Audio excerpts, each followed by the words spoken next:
El sacudón de la renuncia de Raúl Sendic pasó. Es momento de empezar a mirar hacia adelante. Su lugar ya lo ocupa Lucía Topolansky, que a los 72 años busca darle una impronta diferente a la de su antecesor al rol de la vicepresidencia.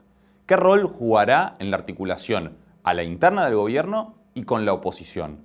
De ese asunto hablaremos en este En Limpio. Hija de un ingeniero civil, Lucía Topolansky y su hermana melliza María Elia nacieron el 25 de septiembre de 1944 en una familia de buen pasar económico, en especial por la parte materna, que contaba con varios campos. Ellas fueron las menores de 5 hermanos. Su infancia se dividió entre El Prado, Pocitos y Punta del Este, lugares donde vivió con su familia. Estudió en un colegio de monjas para luego cursar el bachillerato en el IABA. Su ingreso a la Facultad de Arquitectura sería también la puerta de entrada a la actividad gremial y política, por las cuales dejaría la carrera en 1969. Las conversaciones políticas vinieron cuando empezó la militancia estudiantil. Pero no era una familia de militantes la mía, ni mucho menos, y tampoco de la parte gremial y eso. Eran los últimos años de la década de 1960 y en Uruguay tomaba fuerza la guerrilla urbana de izquierda, influida por la Revolución Cubana y el marxismo. Y las hermanas Topolansky quedaron cautivadas con esos ideales. María Elia fue la primera en ingresar al Movimiento de Liberación Nacional Tupamaro. Y tras ella lo hizo Lucía. Como miembro activo, participó de varios operativos, entre ellos el de la financiera Monti, donde entonces trabajaba. Yo sabía lo que era la financiera Monti, ni sabía en lo que estaba, ¿no? Pero al poco tiempo de estar me di cuenta que eso, bueno, era, digamos, la parte clandestina o negra del Banco de Crédito. Entonces tuve un dilema de conciencia, ¿no? Porque me sentía avalando algo que no compartía. ¿Qué hago? Me dije a mí misma que bueno, me puedo ir y me voy. Puedo buscar cómo denunciarlo y anduve buscando por varios lados. Y bueno, yo estaba con esa idea cuando se produce mi vínculo con la organización y hablando con los compañeros surgió la idea de hacer una denuncia fuerte, porque en esos años todo ese tema se había producido la quiebra del Banco Transatlántico, había todo un pueblo en la calle, nosotros asaltamos las oficinas, nos llevamos los libros de contabilidad y hicimos la denuncia. Militando, conoció a José Mujica, pero la cárcel los separó a poco de cruzarse. Lucía, Ana o La Tronca, todos apodos con los que se la conocía a Topolansky dentro del MLN, fue detenida en enero de 1971. Estuvo presa 6 meses hasta que escapó junto a otras 37 presas y fue recapturada en 1972. Los próximos 13 años los alternó entre la prisión, la tortura y el aislamiento, hasta 1985, cuando recuperó su libertad. Ese año también se reencontró con Mujica y fue tiempo de barajar y dar de nuevo. ¿Valió la pena? Y valió la pena la lucha ¿Sí? Siempre vale la pena. Pero esos 13 años en la cárcel... Bueno, allí saqué la experiencia. Hay un autor francés, Jean-Marie Remarque, que habla de la Primera Guerra Mundial y dice: en la trinchera se conoce el ser humano desnudo, en la cárcel también. Y conocer el ser humano desnudo tiene maravillas y miserias. Está todo junto. ¿No hay rencores hoy? No, yo no tengo ningún rencor. Ya en democracia, Topolansky y otros ex militantes del MLN Tupamaro fundaron el Movimiento de Participación Popular, que se sumó en 1989 al Frente Amplio. Su rol comenzó a ser de importancia en el sector con su integración en la Dirección Nacional del MPP y su comité ejecutivo. Topolansky llegó al Parlamento en el 2000 como suplente de Jorge Cuartino, pero con la muerte del legislador asumió la titularidad de la banca. En 2004, el Frente Amplio ganó las elecciones, siendo el MPP el sector más votado y Topolansky resultó electa diputada. El Ejecutivo tendría en ella una fuerte defensora del gobierno dentro del Parlamento y frente a la opinión pública. Yo le agradezco a la población el enorme respaldo que le dio al Frente Amplio y que le dio a la lista que nosotros encabezamos. Y eso me pone frente a un enorme compromiso con esa población, con todo el país, y eso es lo que más me quita el sueño. estar a la altura de esa circunstancia. Cuando Mujica asume la titularidad de Ganadería en 2005, Topolansky, que era su suplente, ocupó su banca en el Senado. Señor José Mujica, en virtud de la declaración que usted acaba de pronunciar ante la Asamblea General, queda usted investido en la calidad de presidente de la República.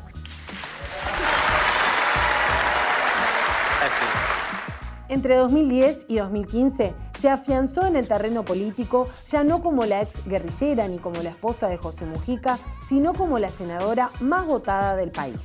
Desde el Senado impulsó polémicas leyes como la legalización de la marihuana, la despenalización del aborto o el matrimonio homosexual. Aunque su nombre sonó para integrar la fórmula junto a Tabaré Vázquez, en 2015 aceptó ser uno de los candidatos del Frente Amplio para la Intendencia de Montevideo, pero no resultó. Tras la renuncia de Raúl Sendic, una nueva jugada política deja a Topolansky, a sus 72 años, a las puertas de la vicepresidencia. ¿Quién es Lucía Topolansky? Leonardo Lucy estuvo trabajando en este tema, hablando con parte de la familia de la nueva vicepresidenta y nos va a contar un poco de su perfil. Leo, bienvenido. Muchas gracias. ¿Cómo estás, Gonzalo? Viene de una familia grande, ¿no? Familia de 6 hermanos, un medio hermano además, y una hermana gemela, María, que vive María también, y con la cual, según nos decía, ella era muy pegada a su hermana. De chica, las dos muy compinches, se llevaban bien.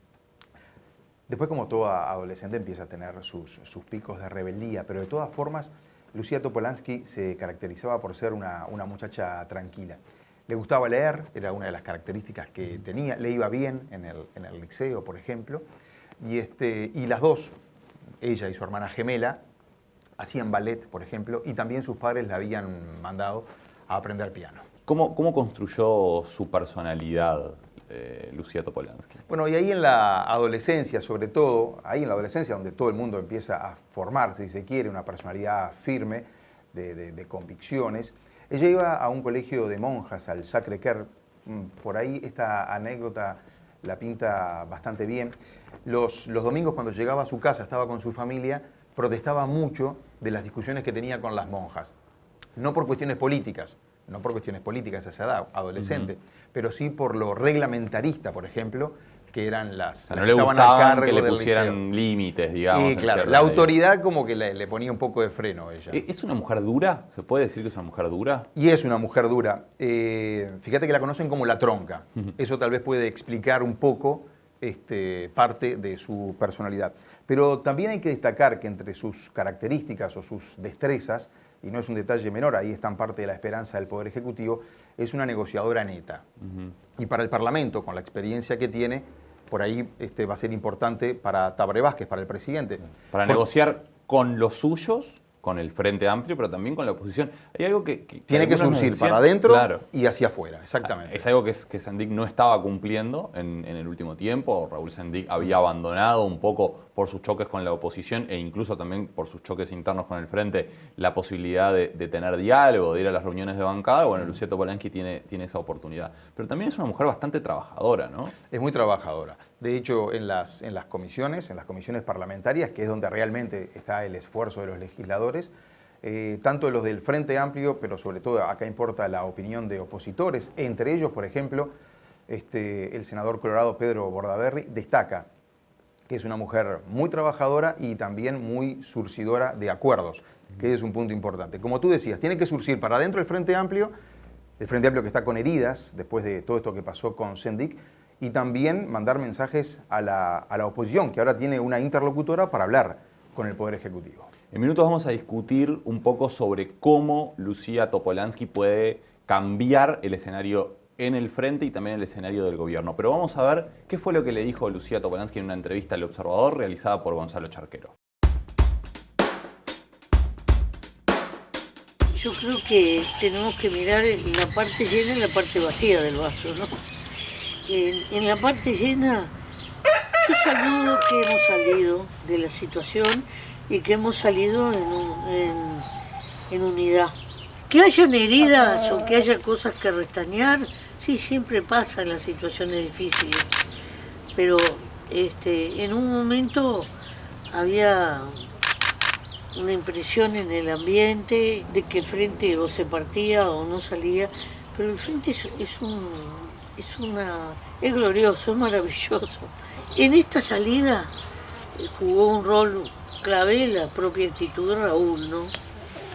Dar ese paso, me puedo poner en los zapatos de él, no es difícil, no es fácil, pero bueno, nos ayuda a todos.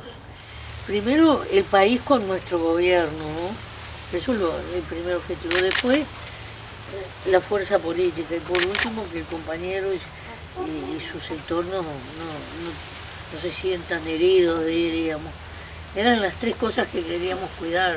Pero ahora hay que seguir, y hay que seguir tratando de que lo que nosotros en su momento le planteamos a la población y empezamos a hacer, se transforme en el eje de la circunstancia, ¿no?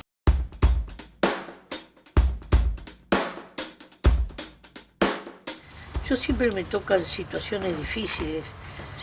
Yo ingresé porque murió el titular de mi banca, fue una situación muy dura.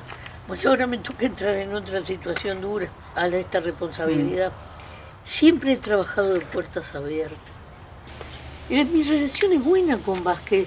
Yo te voy a decir, cuando Vázquez ingresó a la Intendencia de Montevideo, nosotros no lo conocíamos a todo él. Después nos dimos cuenta que había sido un acierto porque el Frente encontró un liderazgo. Siempre que le pedimos para hablar, que le pedimos para hacer un planteo, siempre tuvimos la puerta abierta. Y eso yo lo valoro mucho. Me parece que es un gesto de cercanía. Me parece que voy a poder trabajar muy bien. No creo que...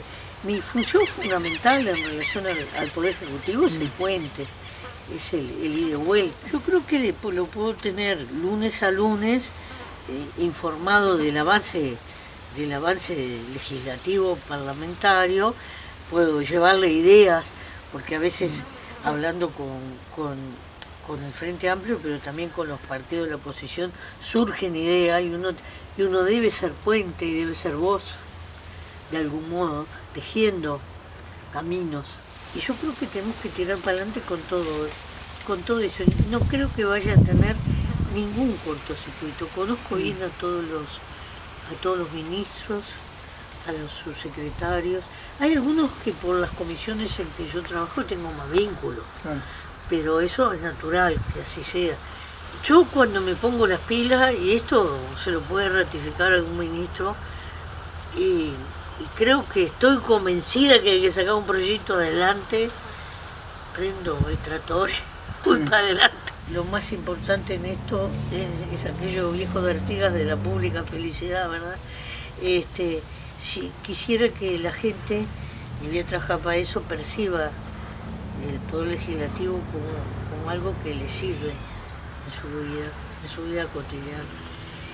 Con la asunción de Lucía Topolansky en la vicepresidencia de la República, el MPP gana peso. Y para discutir un poco sobre la agenda del gobierno y cómo cambia la correlación de fuerzas dentro del oficialismo, recibimos a Leonardo Pereira y a Martín Natalevich. Bienvenidos ambos. Hola, gracias. ¿Cómo visualizan el poder de Mujica con este cambio en la interna del gobierno?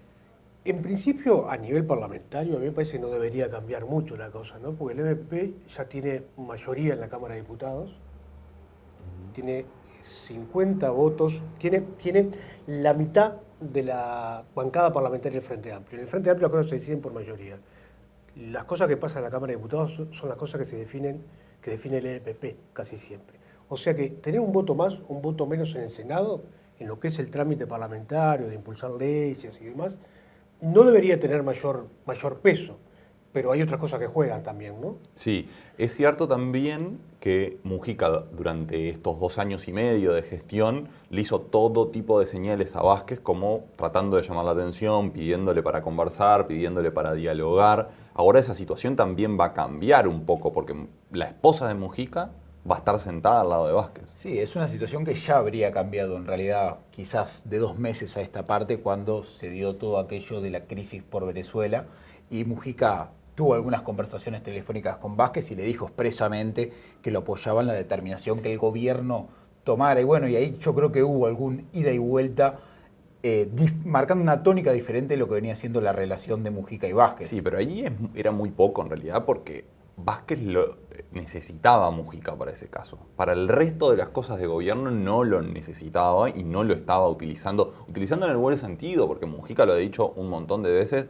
hola, yo puedo ayudar. Ahora, forzadamente, va a incidir en cierta medida en la agenda. Porque vos me decís, sí, hablaron por Venezuela, es decir, Mujica lo dejó correr a Vázquez y que jugara fuerte para trancar a Maduro en su momento, pero a las 2 semanas el expresidente lo estaba trancando duro también por el tema marihuana. Y el contacto personal, el contacto personal va a ser mayor, ¿no? Lo va a tener a Lucía todos los lunes comiéndole la oreja, ¿no? Sin duda, sin duda, sin duda. También hay un elemento que es que al inicio del gobierno, cuando Vázquez arma el gabinete, que fue la primera vez que no se arma un gabinete de los gobiernos de izquierda por cuota política, es decir, asignando cuotas en función de los respaldos electorales en el Parlamento, el MPP, no digo que se quejó, aunque Topolansky lo hizo públicamente, sí. En la entrevista Charquero le preguntaba a Topolansky sobre eso, porque ella se quejó, por ejemplo, por el Ministerio de Educación y Cultura, que lo tuviera María Julia Muñoz, pero más allá de eso, la cuota política del MPP no era reflejada, lo que había obtenido en votos, en el Poder Ejecutivo.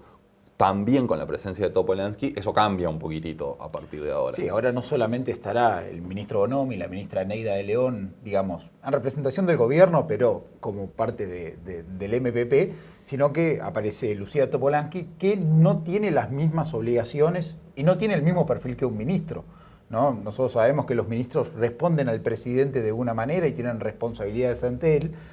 Lucía Topolansky en el gabinete y en el contexto del Consejo de Ministros va a aparecer como una figura más política y capaz con esa posibilidad de ser un enlace entre el expresidente Mujica y el presidente Vázquez. Claro, no va a tener tanto poder desde el punto de vista formal como ministro, pero va a tener mucho más llegada, ¿no? Lo que decíamos hoy. Sí. Va a hablar con él toda la semana. Con la caída de Sendik gana el MPP, o por lo menos crece en algo, digamos, la figura de Mujica.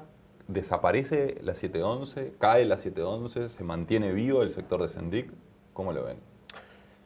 El sector de Sendik, como todos los sectores del Frente Amplio, de aquí hasta las elecciones que vienen van a permanecer incambiados. O sea, la 711 sigue con su referente, que caído en desgracia. Bueno, pero tiene una banca menos. El voto del vicepresidente en el Senado no está. Claro, pero lo que digo, ellos ahora, yo he hablado con algunos dirigentes de la 711, lo que se van a dedicar es un poco más libres, con las manos menos atadas, a marcar agenda en los temas que le interesan. ¿Y eso le puede complicar al gobierno?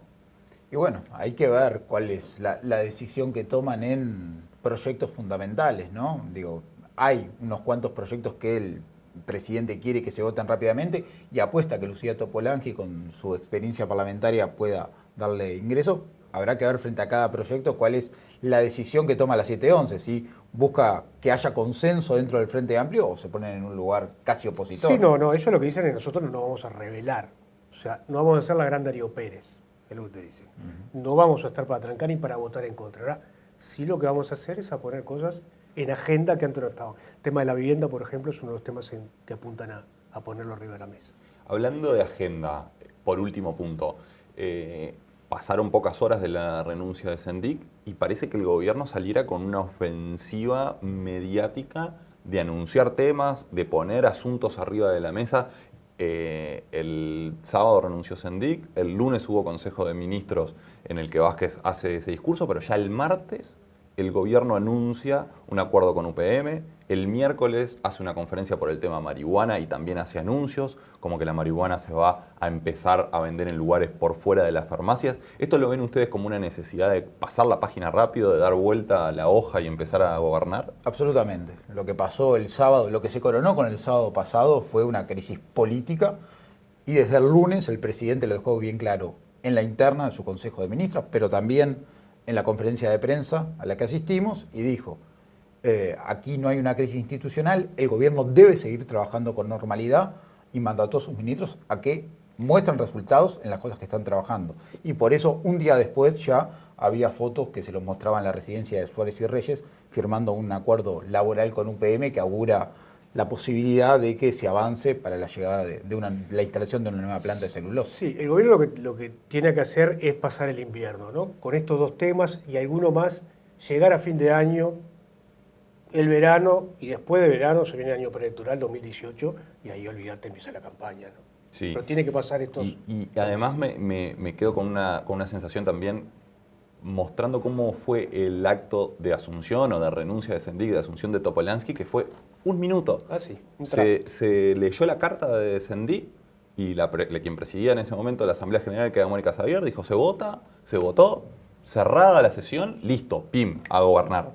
Y ahí hay también un tema que viene de la mano de lo que decía Leo. Electoralmente, políticamente, el gobierno todavía está a tiempo de cambiar la jugada en función de sus aspiraciones electorales.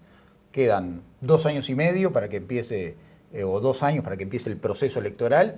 Hay tiempo de trabajo y el episodio Sendik puede quedar hundido en el pasado si el gobierno se propone hacer las cosas bien, ¿no?